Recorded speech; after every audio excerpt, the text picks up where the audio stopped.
मोक्ष की धरती मानी जाने वाली पुण्य भूमि गया लोकसभा सीट पर चुनाव जीतना एनडीए उम्मीदवार जीतन राम मांझी के लिए किसी बड़ी चुनौती से कम नहीं है। 2019 में हुए लोकसभा चुनाव में यहां से पूर्व मुख्यमंत्री और हिंदुस्तान आवाम मोर्चा के सुप्रीमो जीतन राम मांझी को करारी हार का सामना करना पड़ा था। वर्तमान में यहां से जनता दल यूनाइटेड के विजय कुमार मांझी सांसद हैं। जेडीयू के विजय कुमार मांझी को 2019 के लोकसभा चुनाव में 4,67,000 वोट मिले थे। वहीं जीतन राम मांझी दूसरे नंबर पर रहे थे। उन्हें 3,14,581 वोट मिले थे। 2014 में आम चुनाव में भी जीतन राम मांझी यहां पर तीसरे नंबर पर रहे थे। 2024 के लोकसभा चुनावों में एनडीए गठबंधन के सीट बंटवारे के बाद ये सीट हम के खाते में चली गई और मौजूदा सांसद विजय कुमार मांझी का टिकट यहां से कट गया। गया लोकसभा सीट के इतिहास पर नजर डालें तो पिछले 25 सालों से मांझियों का ही इस सीट पर कब्जा है। इससे पहले यहां कांग्रेस का ही दबदबा देखने को मिलता था, लेकिन पिछले कुछ चुनावों से यहां समीकरण बदल गए हैं। भारतीय जनता पार्टी और जेडीयू के प्रत्याशियों ने 1990 के बाद कई चुनावों में जीत हासिल की है। इस सीट पर पहला चुनाव 1957 में हुआ था। तब कांग्रेस उम्मीदवार बृजेश्वर प्रसाद ने यहां से चुनाव लड़ा और विजयी हुए।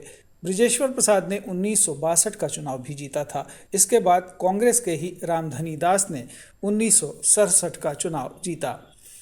1971 के लोकसभा चुनाव में भारतीय जनसंघ के टिकट पर ईश्वर चौधरी ने चुनाव लड़ा और जीत हासिल की। 1977 के चुनाव में भी यहां से ईश्वर चौधरी ने ही चुनाव जीता। तब ईश्वर चौधरी जनता पार्टी के टिकट पर चुनाव लड़े थे। 1980 और 1984 का चुनाव कांग्रेस के रामस्वरूप राम ने जीता। इसके बाद इस सीट पर जनता दल के प्रत्याशियों ने लगातार 3 बार 1989, 1991 और 1996 के चुनावों में जीत दर्ज की। इसके बाद इस सीट पर बीजेपी के प्रत्याशियों ने लगातार 2 चुनाव जीते। 1998 के चुनाव में कृष्ण कुमार चौधरी और 1999 के चुनाव में रामजी मांझी जीते थे। फिर 2004 में यहां राजद का खाता खुला और राजेश कुमार मांझी ने यहां से जीत दर्ज की। 2009 और 2014 में यहां से हरि मांझी ने चुनाव जीता था। 2019 में विजय मांझी ने जनता दल यूनाइटेड के टिकट पर चुनाव लड़ा और जीत हासिल की। इस बार यहां मुख्य मुकाबला एनडीए उम्मीदवार जीतन राम मांझी और महागठबंधन के उम्मीदवार कुमार सर्वजीत के बीच है। गया जिले में कुल 10 विधानसभा क्षेत्र हैं। इनमें 6 विधानसभा क्षेत्र गया संसदीय क्षेत्र में आते हैं। गया संसदीय क्षेत्र में गया, बोधगया, बेलागंज, शेरघाटी, बाराचट्टी और वजीरगंज विधानसभा क्षेत्र शामिल हैं।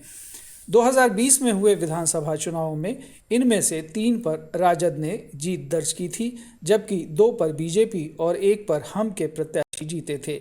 पिछले चुनाव में शेरघाटी, बोधगया और बेलागंज विधानसभा सीटों पर राजद ने कब्जा जमाया था। वहीं गया टाउन और वजीरगंज पर बीजेपी और बाराचट्टी में हमको जीत मिली थी। गया लोकसभा का जातिगत समीकरण।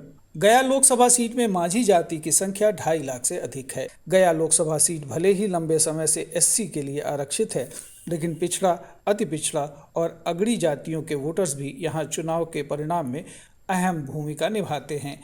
गया में कुल मतदाताओं की संख्या 28,62,000 है। ये देश के अति पिछड़े जिलों में शामिल है। जिले की कुल जनसंख्या 43,91,418 है और साक्षरता दर 52.38% है।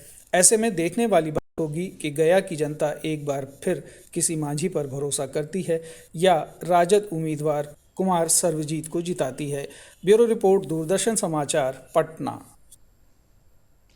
कटिहार